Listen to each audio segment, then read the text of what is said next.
Hello and welcome. This is a third video of a playlist about the preparation of carboxylic acids. In this video we'll have a look at the oxidation of aldehydes and ketones. These can be prepared from alkenes by hydroformylation, Friedel-Crafts acylation or Wacker oxidation, or from alcohols by oxidation. In this channel you can find several videos about the preparation of aldehydes and ketones.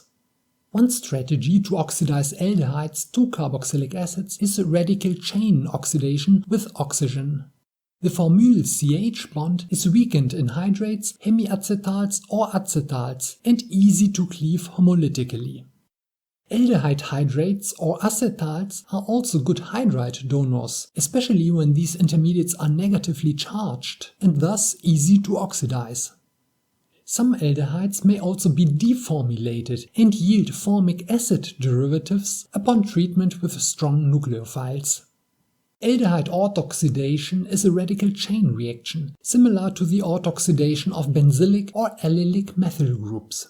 After initiation, aldehyde-derived carbon-centered radicals react with oxygen and form alkyl peroxyl radicals, which then abstract hydrogen from an aldehyde hydrate or hemiacetal.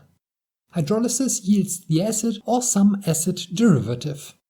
If the reaction temperature is sufficiently high, or if some catalyst is present, the hydrogen peroxide formed may also act as oxidant. Let's check some specific examples. Here, benzaldehyde was cleanly oxidized to benzoic acid just by heating at the air, without any catalyst. In this example, similar to the previous one, an aliphatic aldehyde was stirred in acetonitrile under pure oxygen for only 2 hours at room temperature. Extensive C-C bond cleavage occurred, but still a good yield of acid resulted. Solvents for such reactions must of course be resistant to oxidation.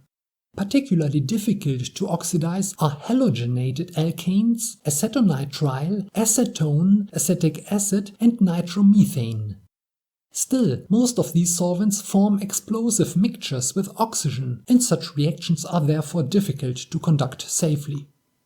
The oxidation of aldehydes with oxygen can be catalyzed by cobalt and manganese salts, bromide and N-hydroxyphthalimide, just like the aerobic alkane oxidations discussed in the previous video of this playlist. In this example, 5% of N-hydroxyphthalimide was used to catalyze the oxidation of cyclohexene carbaldehyde to the acid. No allylic oxidation or aromatization occurred. As mentioned, the oxidation of aldehydes almost always proceeds by initial addition of some nucleophile to the formyl group. In this example, 2% of a heterocyclic carbene was used as nucleophile. In combination with DBU, this enabled a clean oxidation by oxygen, without any oxidation of a secondary benzylic alcohol. This same strategy also enabled the aerobic oxidation of a formyl alkyne. Here, carbonate was the base and, surprisingly, no significant addition of water to the triple bond occurred.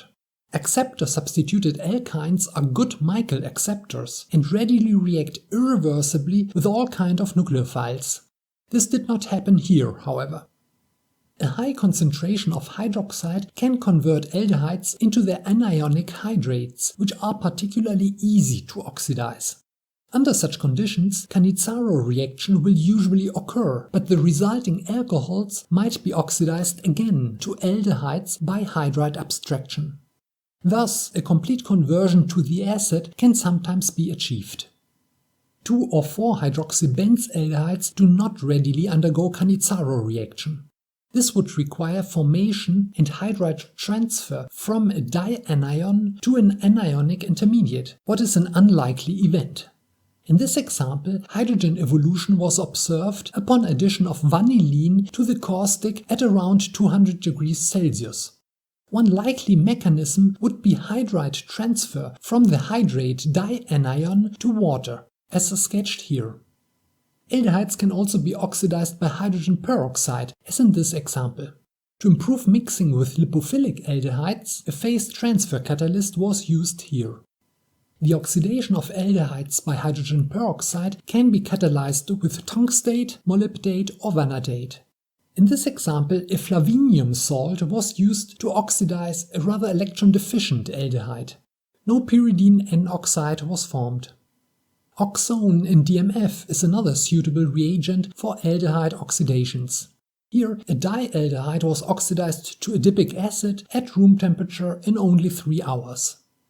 Mixtures of hydrogen peroxide and sodium chloride enable the clean oxidation of aldehydes under mild conditions, as shown here. Treatment of 4-acetamidobenzaldehyde with these two oxidants gave a quantitative yield of benzoic acid without any chlorination of the arene. Such chlorinations are, however, one potential problem of this strategy. This here is an older example of the oxidation of piperonal with potassium permanganate. The main problem of this strategy is the large amount of manganese dioxide waste and the difficult cleaning of the glassware. The oxidation of ketones to carboxylic acids implies a C-C bond cleavage and is generally more difficult than the oxidation of aldehydes. There are 3 main strategies to convert ketones into carboxylic acids. One of them is treatment with a strong nucleophile, for instance sodium amide or alkoxides. If the reaction temperature is sufficiently high, one of the alkyl groups may be cleaved off as a carbanion. This reaction works best with non-enolizable ketones or with ketones that contain acceptor-substituted or otherwise electron-deficient alkyl groups, for instance 3 ketoesters. I'll show you some examples in a minute. Methyl or ethyl ketones are easy to chlorinate, for instance by treatment with hypochlorite. The trichloromethyl anion is a good leaving group, and treatment of alpha-trichloro or dichloroketones with nucleophiles causes C-C bond cleavage under mild conditions. This strategy is best suited for methyl ketones that do not contain other electron-rich sites that may also be chlorinated. A third strategy is Baeyer-Villiger oxidation. Treatment of ketones with a peroxy acid under acidic conditions can cause C-C bond cleavage and formation of an ester, which can then be saponified. Let's check some specific examples of ketone oxidations and fragmentations. Here benzophenone was stirred with a large excess of potassium tersbutoxide at room temperature for 2 hours. A high yield of benzoic acid along with 9% of triethyl alcohol was obtained. Benzene was not quantified. The fact that a triethyl alcohol was a byproduct indicates that phenyl anions or synthetic equivalents thereof were formed, which added to the starting ketone. Because chlorophenyl groups tend to be more acidic than non-halogenated phenyl groups, the former are easier to cleave off by strong nucleophiles.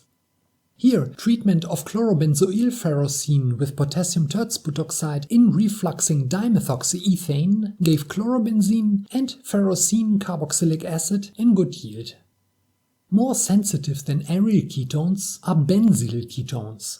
In this example, 2-indanone was cleaved by refluxing with a 10-fold excess of solid potassium hydroxide in xylene. If the amount of hydroxide was lowered, aldol condensation became the dominant pathway. From non-cyclic benzyl ketones, it is usually the tollyl anion which acts as leaving group. Here, a lithiated primary amine was the nucleophile and the product therefore an amide. Interestingly, even aldehydes could be converted into amides by treatment with lithiated amines. Potential side reactions here are the formation of unreactive enolate anions and aldol condensations.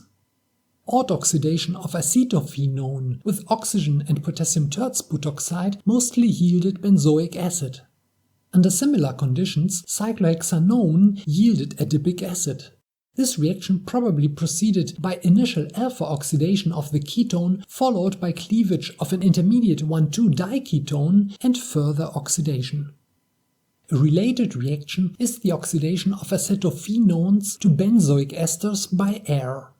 In this example, 10% of copper bromide and 1 equivalent of boron trifluoride etherate were used to bring about this transformation. The methyl group was probably converted into carbon dioxide. When cyclohexanone was subjected to these conditions, however, a complex mixture of alpha-omega diesters of various chain lengths resulted. haloform reactions are slightly less environmentally friendly than oxygen-mediated oxidations, but safer and easier to perform.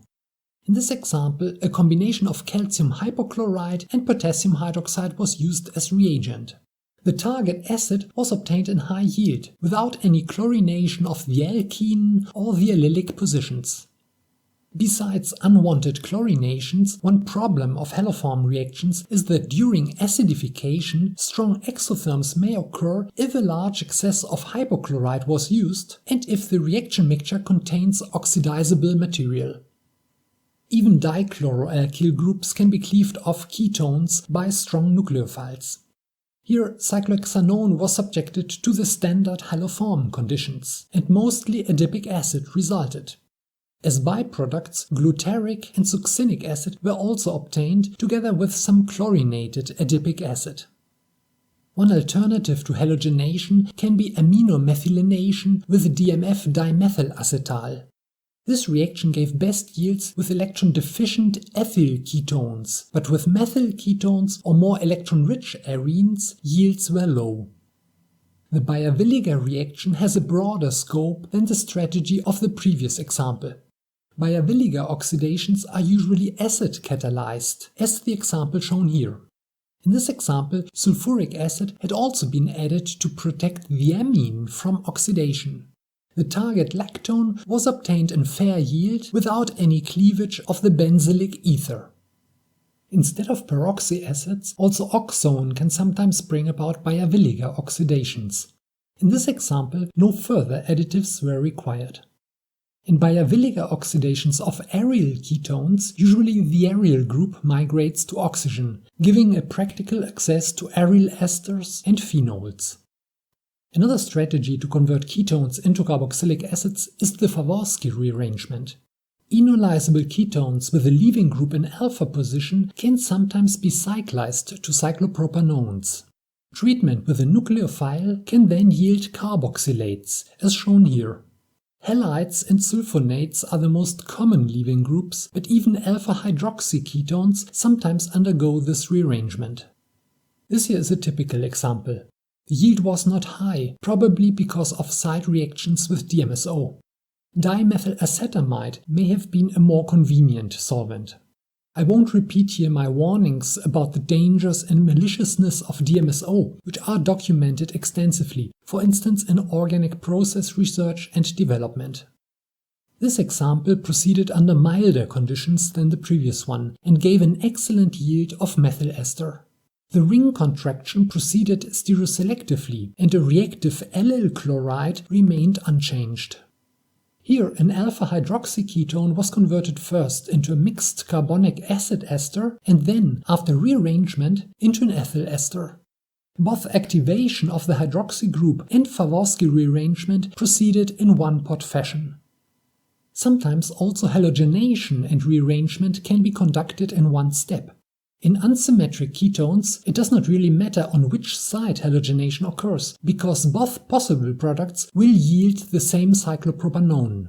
Here, a steroid-derived ketone was activated and rearranged by treatment with diacetoxyiodomenzene and potassium hydroxide in methanol.